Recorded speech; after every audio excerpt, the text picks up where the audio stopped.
إن الحمد لله نعمده ونستعينه ونؤمن به ونتوكل عليه ونعوذ بالله من شرور أنفسنا ومن سيئات أعمالنا من يهدي الله فلا مضل له ومن يضلل فلا هادي له وأشهد أن لا إله إلا الله وحده لا شريك له وأشهد أن محمدا عبده ورسوله أرسله بالهدى ودين الحق ليظهره على الدين كله ولو كره المشركون اللهم صل على محمد وعلى آل محمد كما صليت على إبراهيم وعلى آل إبراهيم إنك حميد مجيد اللهم بارك على محمد وعلى آل محمد كما باركت على إبراهيم وعلى آل إبراهيم إنك حميد مجيد أما بعد فإن خير الكلام كلام الله وخير السنن سنن محمد صلى الله عليه وسلم وشر الأمور محدثاتها وكل محدثة بدعة وكل بدعة ضلالة أعوذ بالله من الشيطان الرجيم بسم الله الرحمن الرحيم يا أيها الذين آمنوا اتقوا الله حق تقاته ولا تموتن إلا وأنتم مسلمون بسم الله الرحمن الرحيم خلق السماوات بغير عمد ترونها وألقى في الأرض رواسي أن تميد بكم وبث فيها من كل دابة وأنزلنا من السماء ماء فأنبتنا فيها من كل زوج كريم هذا خلق الله فأروني ماذا خلق الذين من دونه بل الظالمون في ضلال مبين ദുരമൂത്തു നമ്മൾക്ക് പുഴ കറുത്തു, ചതിമൂത്തു നമ്മൾക്ക് മലവെളുത്തു, തിരമുത്തമിട്ടൊരു കരിമണൽ തീരത്ത് വരിയിട്ട് നമ്മൾ പതിച്ചെടുത്തു. ബഹുമാന്യരായ വിശ്വാസികളെ, വിശ്വാസിനികളെ, പടച്ച തമ്പുരാൻ്റെ നിയമനിർദ്ദേശങ്ങൾ സൂക്ഷിക്കണമേ എന്ന് വിനയത്തിൻ്റെ ഭാഷയിൽ എന്നെ മറക്കാതെ നിങ്ങളെ ഓർമ്മിപ്പിക്കുകയാണ്. ഈ ലോകത്തിൻ്റെ പരിപാലകൻ അതിന് നമ്മെ അനുഗ്രഹിക്കുകയും അനുവദിക്കുകയും ചെയ്യുമാറാവട്ടെ. പ്രിയപ്പെട്ടവരെ, മഴയെക്കുറിച്ച് ഖുർആൻ സവിശേഷമായി പറഞ്ഞ ചില സംഗതികളെക്കുറിച്ചാണ് കഴിഞ്ഞ ഒരു ഖുതുബയിൽ നമ്മൾ സംസാരിച്ചിരുന്നത്. മഴ ദൃഷ്ടാന്തമാണെന്നും മരണശേഷം നമ്മുടെ ഉയർത്തെഴുന്നേൽപ്പിക്കപ്പെടും എന്നുള്ളതിനുള്ള തെളിവാണെന്നും മനുഷ്യൻ ജനിച്ചു വളർന്ന് വികസിച്ച് തളർന്നു മരിച്ചു വീണടിയുന്ന ഇഹലോക ജീവിതത്തിൻ്റെ ഉപമയാണ് മഴയെന്നുമതൊക്കെ നമ്മൾ മനസ്സിലാക്കി. മഴവെള്ളം പരിശുദ്ധവും അനുഗ്രഹീതവുമാണെന്നതാണ് നാം ഉൾക്കൊണ്ട മറ്റൊരു കാര്യം. അള്ളാഹുവിൻ്റെ സഹായമാണ് മഴയെന്നും നിരാശയ്ക്ക് ശേഷം ഉള്ള പ്രതീക്ഷയാണ് മഴയെന്നുമൊക്കെ വിശുദ്ധ ഖുർആനിൽ പറഞ്ഞത് നമ്മൾ തിരിച്ചറിഞ്ഞു. അൻതും അൻസൽതുമൂഹു മിനൽ മുസ്നി അം നഹ്നുൽ മുൻസിലൂൻ എന്ന് തുടങ്ങി നാമാണോ നിങ്ങളാണോ അത് മഴമേഘങ്ങളിൽ നിന്ന് വർഷിപ്പിക്കുന്നത്, അല്ല നാമാണോ എന്ന് തുടങ്ങി മഴ ചോദിക്കുന്ന ചില ചോദ്യങ്ങളെക്കുറിച്ചും നമ്മൾ കഴിഞ്ഞ ഖുതുബയിൽ സംസാരിച്ചിട്ടുണ്ട്. നമ്മൾ പറഞ്ഞു നിർത്തിയത് നൂഹ് നബി അലൈഹി സ്വലാമയുടെയും ലൂത്ത് നബി അലൈഹി സ്വലാമയുടെയും ചരിത്രത്തെ പരാമർശിക്കുന്ന സ്ഥലത്ത് ഖുർആൻ പറഞ്ഞ മഴ ഒരു ശിക്ഷയുമാകാം എന്ന വിശേഷണത്തെക്കുറിച്ചായിരുന്നു നമ്മൾ ഖുതുബ അവസാനിപ്പിച്ചിരുന്നത്. നമ്മിൽ ഏതാണ്ട് എല്ലാവരും വിനോദസഞ്ചാരത്തിന് പോകുന്ന വയനാട്ടിൽ നിന്ന് നമ്മൾ 3-4 ദിവസമായി കേൾക്കുന്ന വാർത്തകൾ അതിഭയാനകമാണ്. ചൂരൽമലയിലും മുണ്ടിക്കയിലുമൊക്കെ അതിഭീകരമായ ഉരുൾപൊട്ടലാണ് നടന്നിരിക്കുന്നത്. ഒറ്റ രാത്രി കൊണ്ടാണ് 2 പ്രദേശങ്ങൾ ഭൂമുഖത്ത് നിന്ന് ഇല്ലാതെയായത്.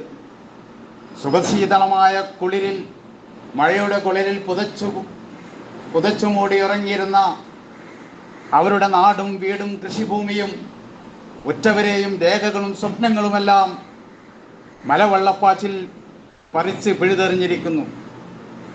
300-ലേറെ പേർ മരിച്ചിരിക്കുന്നു എന്നാണ് അനൗദ്യോഗികമായ കണക്ക്. 2300-ലധികം ആളുകൾ ദുരിതാശ്വാസ ക്യാമ്പുകളിലാണ്. അമ്മയെ നഷ്ടപ്പെട്ടവരുണ്ട്, പേരക്കുട്ടികൾ മാത്രം ബാക്കിയായവരുണ്ട്. അങ്ങനെ ഒറ്റ കുടുംബത്തിൽ നിന്ന് പടിഞ്ഞാറത്തറയിലുള്ള എൻ്റെ ഒരു സുഹൃത്തിനെ വിളിച്ചു നോക്കിയപ്പോൾ അവരുടെ കുടുംബത്തിൽ നിന്ന് 9 പേരാണ് നഷ്ടപ്പെട്ടത്. അതിലൊരാൾ ഗർഭിണിയായ ഒരു പെണ്ണായിരുന്നു. അവർക്ക് 3 കുട്ടികളുണ്ട്. 3 കുട്ടികൾ ഇതുവരെ കണ്ടെത്തിയിട്ടില്ല. കിലോമീറ്ററുകൾക്കപ്പുറത്ത് നിന്നാണ് ഭാരതപ്പുഴയിൽ പോത്തുകല്ലിൽ നിന്നും നിലമ്പൂരിൽ നിന്നും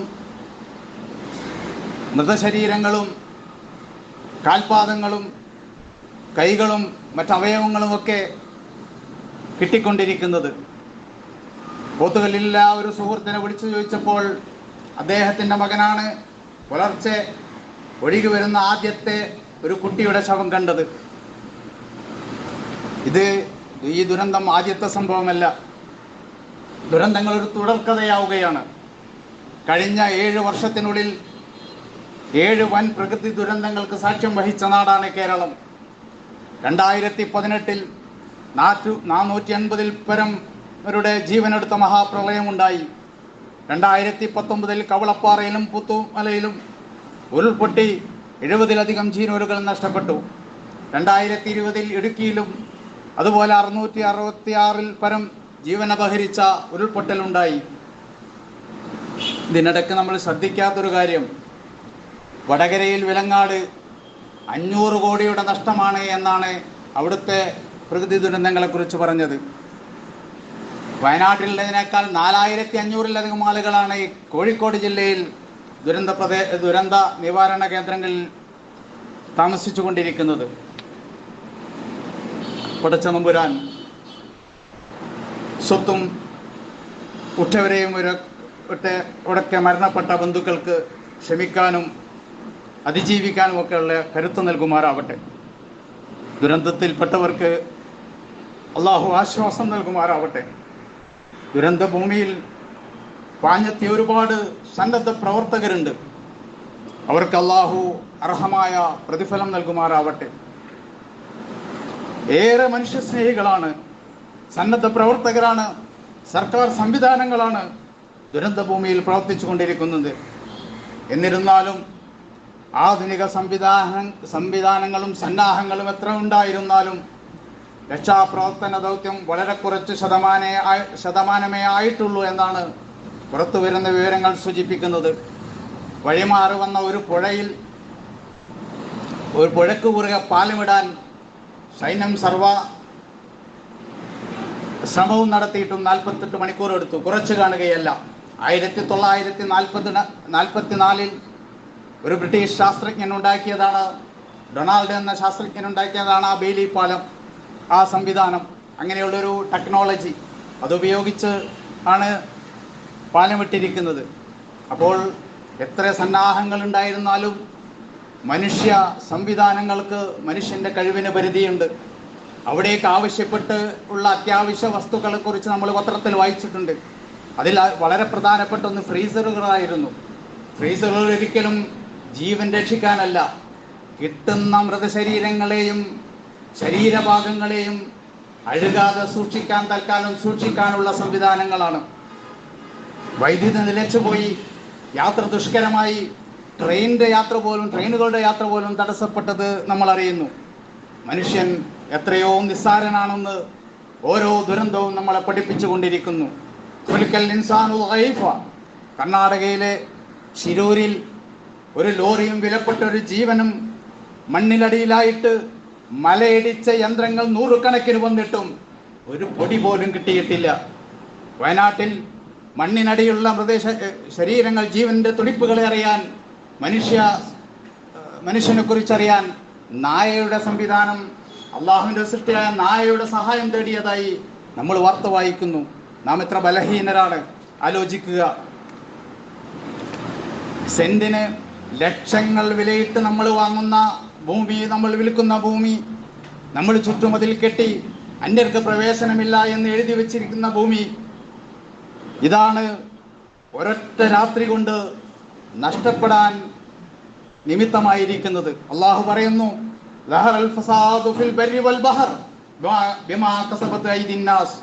മനുഷ്യന്റെ ആർത്തി പൂണ്ട കരങ്ങൾ സമ്പാദിച്ചത് നിമിത്തമെന്നാണ്.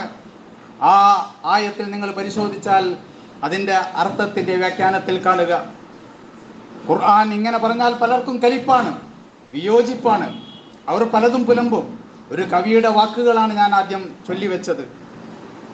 ഏതാനും വർഷം മുമ്പ് പശ്ചിമഘട്ടത്തിന്റെ പാരിസ്ഥിതിക വിഷയങ്ങൾ പഠിക്കാൻ വേണ്ടി കേന്ദ്ര സർക്കാരിന്റെ പാരിസ്ഥിതിക വകുപ്പ് ഏർപ്പെടുത്തിയ മാധവ് ഗാഡ്ഗിൽ പറഞ്ഞത് സാമൂഹ്യ സോഷ്യൽ മീഡിയകളിൽ ഇന്ന് വൈറലാണ്. അദ്ദേഹം ഏതാനും വർഷങ്ങൾക്ക് മുമ്പ് പറഞ്ഞത്, പശ്ചിമഘട്ടം ആകെ തകർക്കപ്പെട്ടിരിക്കുന്നു, ഇനിയും നടപടിയെടുത്തില്ലെങ്കിൽ കേരളത്തെ കാത്തിരിക്കുന്നത് അതീവ ദുരന്തമാണ്. അതിന് നിങ്ങൾ വിചാരിക്കുന്നത് പോലെ യുഗങ്ങളൊന്നും വേണ്ട, 4-5 വർഷം മതി എന്നാണ് അദ്ദേഹം പറഞ്ഞിരുന്നത്. മിനിഞ്ഞാന്നും അദ്ദേഹം പത്രങ്ങളിൽ ആവർത്തിച്ചത് ഇത് കരുതിക്കൂട്ടിയുണ്ടാക്കിയ ദുരന്തമാണെന്ന്. ഖുർആൻ പറഞ്ഞതുപോലെ കൃത്യം, ഒന്നും രണ്ടുമല്ല, 1600 കിലോമീറ്റർ നീളമുള്ള പർവ്വത നിരകളാണ് പശ്ചിമഘട്ടം. 48 മുതൽ 210 വരെ കിലോമീറ്റർ വീതിയുണ്ട്. അതിന് ശരാശരി 100 കിലോമീറ്റർ വീതിയുണ്ട്. 12,09,037 ചതുരശ്ര കിലോമീറ്റർ വിസ്തൃതിയുള്ള അങ്ങ് മഹാരാഷ്ട്രയിലെ താപി നദി മുതൽ ഇങ്ങ് കന്യാകുമാരി വരെ വ്യാപിച്ചു കിടക്കുന്ന പശ്ചിമഘട്ടം, ഇതിന്റെ 450 കിലോമീറ്റർ കേരളത്തിലാണ്. ഇന്ത്യയുടെ കാലാവസ്ഥ, ഇന്ത്യയിലെയും കേരളത്തിലെയും കാലാവസ്ഥയും മഴയും സന്തുലിതപ്പെടുത്തുന്നതിൽ വളരെയധികം പശ്ചിമഘട്ടം പങ്കുവഹിക്കുന്നുണ്ട്. അറിയണം, കേരള ഭൂവിസ്തൃതിയുടെ 50% മലനാടുകളാണ്. ജനസംഖ്യയിൽ 35% ആളുകൾ അധിവസിക്കുന്നത് അങ്ങനെയുള്ള പ്രദേശങ്ങളിലാണ്. ഇന്ത്യയിൽ 28 കോടി ജനങ്ങൾക്ക് ജീവിത വിഭവങ്ങൾ ഒരുക്കുന്നത് പശ്ചിമഘട്ടമാണ്. ഇതിൽ ഇക്കോളജിക്കലി സെൻസിറ്റീവ് സോണായ ഒരുപാട് പ്രദേശങ്ങളുണ്ട്. 1848 കിലോമീറ്റർ. അദ്ദേഹത്തിന്റെ മാധവ് ഗാഡ്ഗിലിന്റെ ഇതിനെ രക്ഷിക്കാനുള്ള നിർദ്ദേശങ്ങൾ കൗതുകകരമാണ്, ആലോചനാമൃതമാണ്. 3-4 ഞാൻ പറയാം. ഒന്ന്, ജനിതക മാറ്റം വരുത്തിയ വിത്തുകൾ ഉപയോഗിക്കരുത്.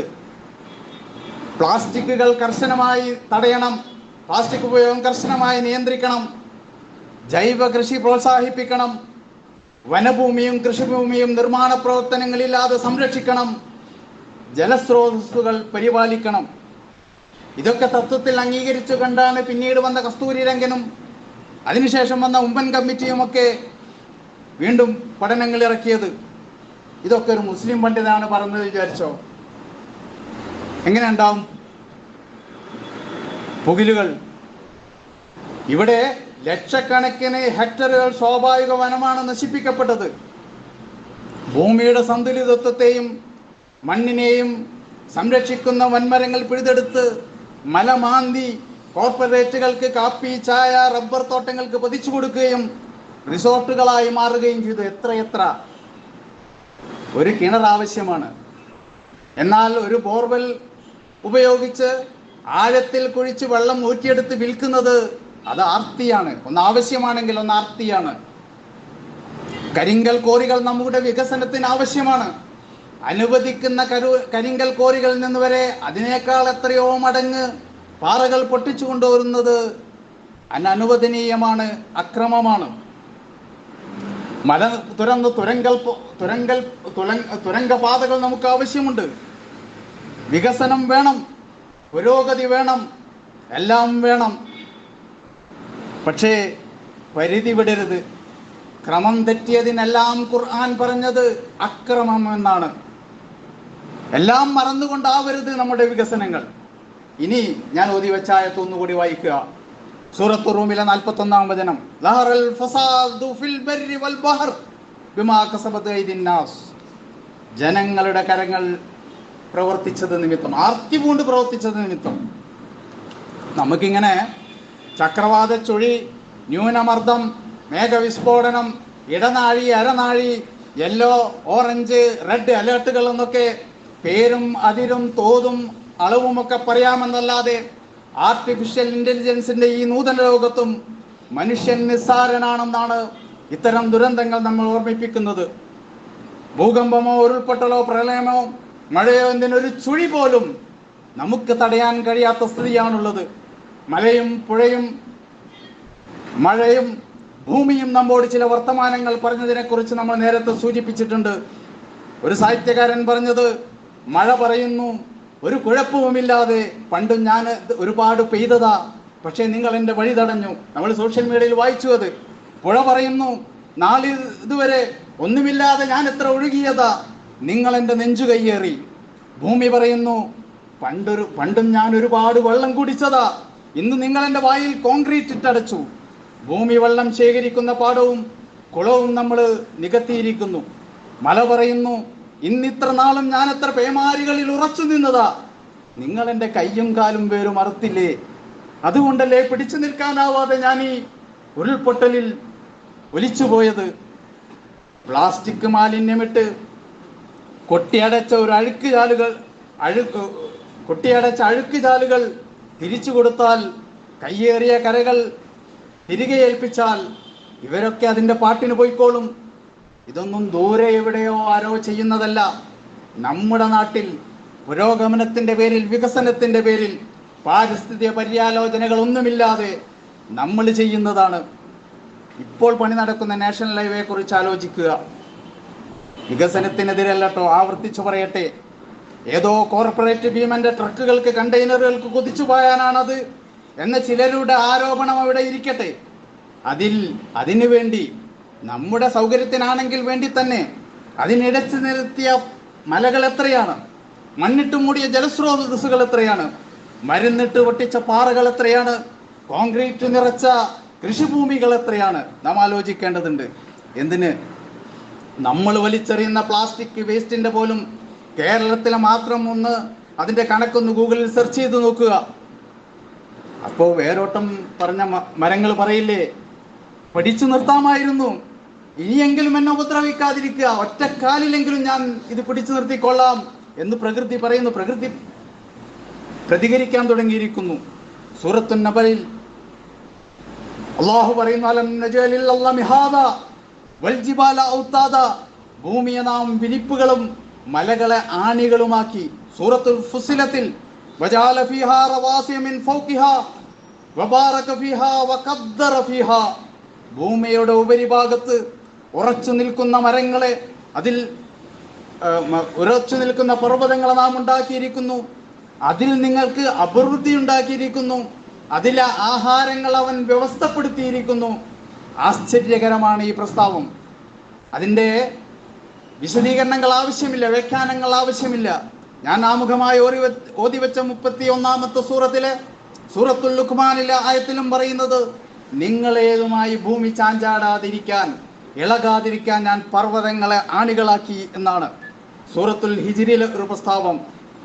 വൽ അർള മദദ്നാഹാ വൽകൈനാ ഫീഹാ റവാസിയ വഅംബത്നാ ഫീഹാ മിൻ കുല്ലി ഷൈഇൻ മസ്നൂൻ.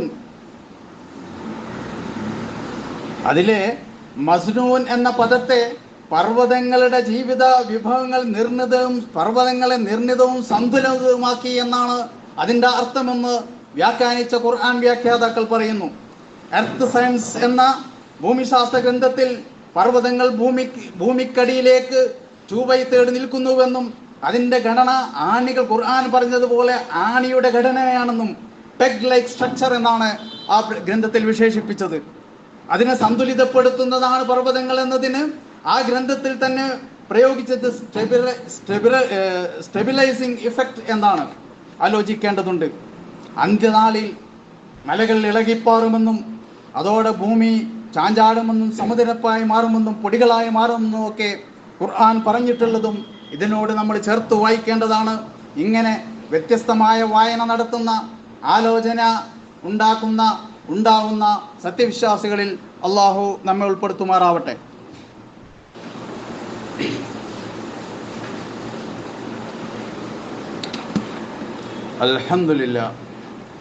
അൽഹംദുലില്ലാഹില്ലദീ ഹദാനാ ലിഹാദാ വമാ കുന്നാ ലിനഹ്തദിയ ലൗലാ അൻ ഹദാനല്ലാഹ്.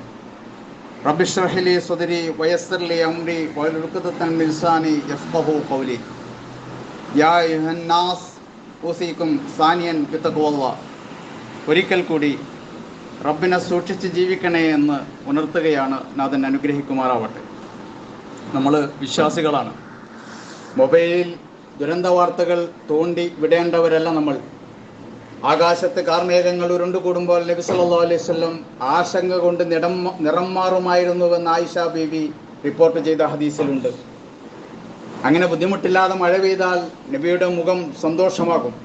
അതേക്കുറിച്ച് ഒരിക്കൽ ഭാര്യ ആയിഷ ചോദിച്ചപ്പോൾ പറഞ്ഞത്, ആദ്യ സമൂഹത്തിന് പ്രതീക്ഷയായി വന്ന കാർമേഘങ്ങളാണോ ഞാനെന്ന്, എന്നിട്ട് ശിക്ഷയായി ഭവിച്ച കാർമേഘങ്ങളാവുമോ എന്ന് ഞാൻ ആശങ്കിച്ചു പോയി എന്നാണ് നബി സല്ലല്ലാഹു അലൈഹി വസല്ലം പറഞ്ഞത്.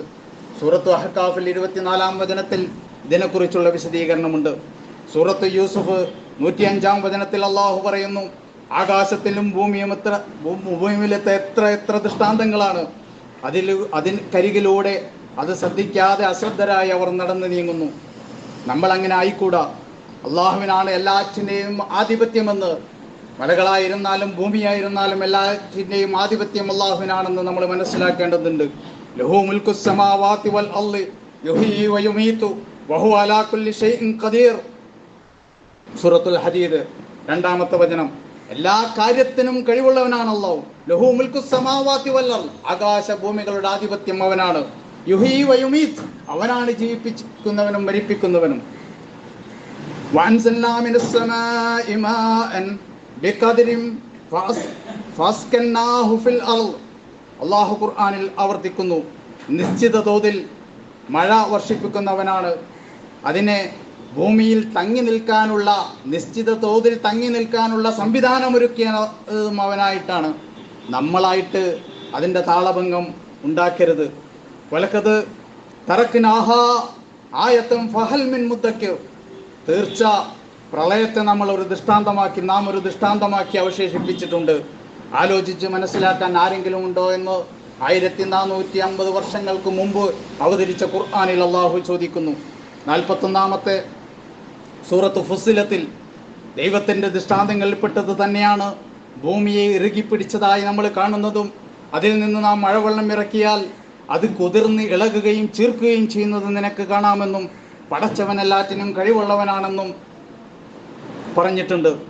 സൂറത്തുൽ ഖമറിൽ അപ്പോൾ പൊട്ടിച്ചൊരിയുന്ന വെള്ളവും കൊണ്ട് ആകാശത്തിന്റെ കവാടങ്ങൾ നാം തുറന്നു, ഭൂമിയിൽ ഉറവയങ്ങ് പൊട്ടിച്ചൊഴുക്കി, നിർണയിക്കപ്പെട്ട് കഴിഞ്ഞൊരു കാര്യത്തിനായി ജലം സന്ധിച്ചു എന്ന് അള്ളാഹു പറയുന്നു. രോഗവും അസ്വസ്ഥതയും വിശ്വാസിയെ ബാധിക്കില്ല, അവന്റെ തെറ്റുകൾ മായ്ച്ചുകൊണ്ടല്ലാതെ എന്ന നബിവചനത്തിൽ നമ്മൾ ആശ്വസിക്കുക. കാലിൽ മുള്ളുകൊള്ളുന്നതിന് പോലും നമ്മൾ അനുഭവിക്കുന്ന എല്ലാ പ്രയാസത്തിനും ദുരന്തങ്ങൾക്കും അള്ളാഹു മതിയായ പ്രതിഫലം നൽകും എന്ന് വിചാരിച്ച് ആശ്വസിക്കുക. വയനാട്ടിലും പരിസരവുമുള്ള പരിചയക്കാരൊന്ന് വിളിച്ചു നോക്കുക. ഒരു സാന്ത്വനം, അതൊരു സ്നേഹത്തലോടലാണ്. അങ്ങനെ ഒരു തലോടനു വേണ്ടി ലോകം കൊതിക്കുന്നുണ്ട്. എവിടെയുള്ള മനുഷ്യനും ഒരു തലോടനു വേണ്ടി, ഒരു സാന്ത്വനത്തിനു വേണ്ടി കൊതിക്കുന്നുണ്ട്.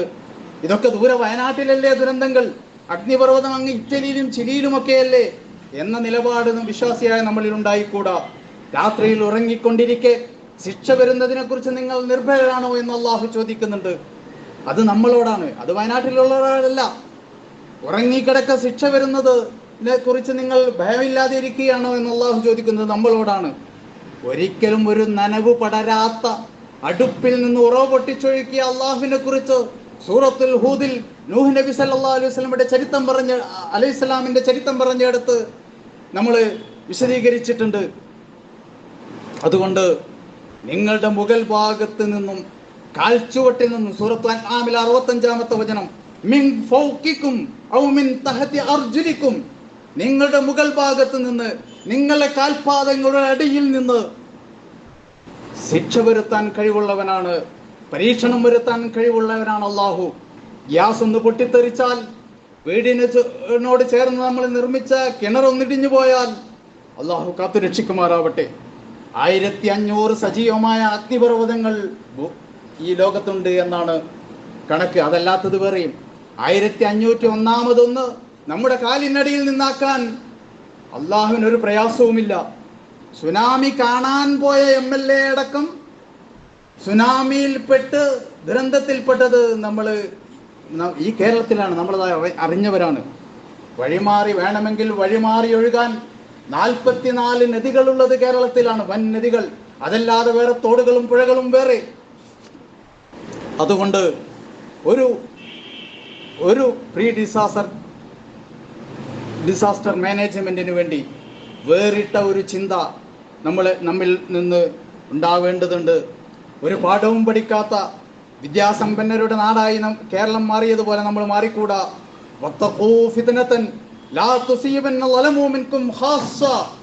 ഒരു പരീക്ഷണം വരുന്നത് നിങ്ങൾ സൂക്ഷിക്കുക. അത് നിങ്ങളിൽ അക്രമികൾ മാത്രമായിരിക്കില്ല പിടികൂടുക. അനുഗ്രഹം അള്ളാഹു അക്രമികൾക്ക് നൽകുന്നുണ്ടല്ലോ. അതുപോലെ ചില ശിക്ഷകളും അക്രമികളെ മാത്രമായിട്ടായിരിക്കില്ല ബാധിക്കുക. ആലോചിക്കുക. രണ്ടും ചിന്തകൾ മാത്രം നിങ്ങളുടെ മനസ്സിലേക്ക് ഇട്ട് തരുന്നു. പ്രകൃതി ദുരന്തങ്ങൾ പക്ഷികളും മൃഗങ്ങളുമെല്ലാം മുൻകൂട്ടി അറിയുന്നുവെന്ന് നമ്മൾ പഠനങ്ങൾ തെളിയിച്ചിട്ടുണ്ട്, ഗവേഷണങ്ങൾ തെളിയിച്ചിട്ടുണ്ട്, നമ്മൾ അറിഞ്ഞിട്ടുണ്ട്. മയ്യത്തിന്റെ സംസാരം മനുഷ്യനല്ലാത്ത പക്ഷിമൃഗാദികളും കേൾക്കുമെന്ന് അള്ളാഹുവിന്റെ റസൂലിന്റെ വചനമുണ്ട്. പ്രകൃതിയുടെ താളത്തിനൊത്ത് ശാന്തരായി നമ്മൾ ആലോചിച്ചാൽ ചില തിരിച്ചറിവുകൾ നമുക്കും ലഭിക്കില്ലേ എന്ന് നമ്മൾ ആലോചിക്കേണ്ടതുണ്ട്. രണ്ടാമത്തെ ആലോചന സൂറത്തുൽ ബഖറയിലെ ഈ 74-ാമത്തെ വചനമാണ്. അതിൻ്റെ ആയത്തും അർത്ഥവുമൊന്നും ഞാൻ പറയുന്നില്ല. ഉത്സാഹമുള്ളവർ വീട്ടിൽ പോയി പരിശോധിക്കുക. അർത്ഥം മാത്രം നോക്കിയാൽ മതി. ബാക്കി സമകാല ദുരന്തങ്ങളുടെ സാഹചര്യത്തിൽ അതിൻ്റെ ഓരോ വാക്കുകളുടെ അർത്ഥവും ഖുർആൻ പ്രയോഗിച്ച രീതിയും ഒന്ന് പരിശോധിച്ച് നോക്കുക. സൂറത്തുൽ ബഖറ 2-ാമത്തെ സൂറത്തിലെ 74-ാമത്തെ വചനം. ഏതായാലും വിശ്വാസികൾ ഒരു തെറ്റിൽ നിന്നെങ്കിലും മാറി നിൽക്കാൻ ഈ ദുരന്തം നമുക്ക് പാഠമാവേണ്ടതുണ്ട്. ലഭിച്ച എണ്ണമറ്റ അനുഗ്രഹങ്ങളെക്കുറിച്ച്, അള്ളാഹുവിൻ്റെ അനുഗ്രഹങ്ങളെക്കുറിച്ച് നമ്മൾ ബോധവാന്മാരാകേണ്ടതുണ്ട്, നന്ദിയുള്ളവരാകേണ്ടതുണ്ട്. ഓലെന്തെങ്കിലും ആയിക്കോട്ടെ എന്ന് വിചാരിച്ച് ചില തിന്മകളെ നമ്മൾ തടയാതിരിക്കരുത്. ഒരു തിന്മ കണ്ടാൽ അത് നിങ്ങൾക്ക് പറ്റുമെങ്കിൽ കൈകൊണ്ട് തടയുക, അല്ലെങ്കിൽ നാവ് കൊണ്ട് തടയുക, അല്ലെങ്കിൽ ഹൃദയം കൊണ്ട് വെറുക്കുക എന്നൊക്കെ പറഞ്ഞത് ഇങ്ങനെയുള്ള സാഹചര്യത്തിലും കൂടി ചേർത്ത് വെച്ച് വായിക്കേണ്ടതാണ്. അല്ലാഹുവേ, ഞങ്ങളെ നീ സംരക്ഷിക്കണമേ തമ്പുരാനെ. ഞങ്ങളെ പെട്ടെന്നുള്ള ദുരന്തങ്ങളിൽ നിന്ന്, മഹാഅപകടങ്ങളിൽ നിന്ന് നീ കാത്തുരക്ഷിക്കണേ തമ്പുരാനെ. ഞങ്ങളെ കർമ്മങ്ങളെ നീ സ്വീകരിക്കണമേ തമ്പുരാനെ. അദൃശ്യങ്ങൾ അറിയുന്ന നാഥ, ഞങ്ങളുടെ പോരായ്മകൾ നീ പുറത്തു തരണേ. അള്ളാഹുവിൻ്റെ ഭവനങ്ങളുടെ പരിപാലനങ്ങളിൽ മുഴുകുന്നവർക്ക് നീ അർഹമായ പ്രതിഫലം നൽകണേ തമ്പുരാനെ. ഞങ്ങൾക്ക് അറിവ് പകർന്നു തരുന്ന പണ്ഡിതന്മാർക്കും ഗുരുനാഥന്മാർക്കും നീ കരുണ ചെയ്യണമേ തമ്പുരാനെ. പങ്കുവയ്ക്കാൻ കഴിയാത്ത ഒരുപാട് സങ്കടങ്ങൾ ഒരുപാട് മനസ്സുകളിലുണ്ട്. ഞങ്ങളോട് പ്രാർത്ഥനയ്ക്ക് വസിയ്യത്ത് ചെയ്യാൻ പറഞ്ഞിട്ടുണ്ട്. അവരുടെയൊക്കെ സങ്കടങ്ങളെ നീ ദൂരീകരിക്കണമേ തമ്പുരാനെ. ഞങ്ങളിൽ നിന്ന് മരണപ്പെട്ടു പോയ പ്രിയപ്പെട്ടവരായ മാതാപിതാക്കൾ, മക്കൾ, ഭാര്യമാർ, ഭർത്താക്കന്മാർ, ഇണകൾ, അങ്ങനെ എല്ലാവരെയും നീ ജന്നാത്തുൽ ഫിർദൗസിൽ ഒരുമിച്ച് ചേർക്കണേ തമ്പുരാനെ. കേരളത്തിലും ഇന്ത്യയിലെ നാനാഭാഗങ്ങളും പെരുക്കുന്ന അസ്വസ്ഥതകളെ നീ ഇല്ലാതാക്കണമേ തമ്പുരാനെ. അല്ലാഹുമ്മ ഗ്ഫിർ ലിൽ മുഅ്മിനീന വൽ മുഅ്മിനാത്ത് വൽ മുസ്ലിമീന വൽ മുസ്ലിമാത്ത് അൽഅഹ്യാഉ മിൻഹും വൽ-അംവാത്ത്. اللهم انصر المجاهدين في كل مكان. اللهم اجرنا من النار. اللهم اجرنا من النار. اللهم اجرنا واجر والدينا من النار. ربنا هب لنا من ازواجنا وذرياتنا قرة اعين واجعلنا للمتقين اماما. ربنا آتنا في الدنيا حسنة وفي الآخرة حسنة وقنا عذاب النار.